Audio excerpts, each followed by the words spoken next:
Ito, ang latest weather update.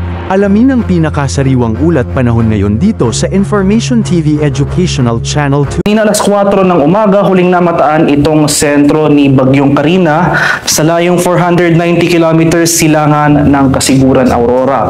Isa pa rin itong tropical storm at bahagyang lumakas at may taglay na lakas ng hangin na malapit sa gitna na umaabot sa 75 kilometers per hour at pagbukso na umaabot sa 90 kilometers per hour.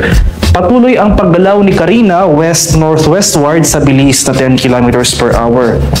At sa ngayon, makikita natin dito sa ating satellite images, itong mga kaulapan na nakakaapekto sa ating bansa ay ang pag-iral ng southwest monsoon, yung hanging habagat na hinahatak ni Bagyong Karina. Kaya ngayong araw makakaranas tayo ng maulap na kalangitan na may mga kalat-kalat na pag-ulan, pakulog at pagkidlat sa western sections ng Luzon at Visayas, particular na dito sa area ng Antique, Northern Palawan, Occidental Mindoro, Zambales, Bataan at sa lalawigan ng Pangasinan at sa La Union.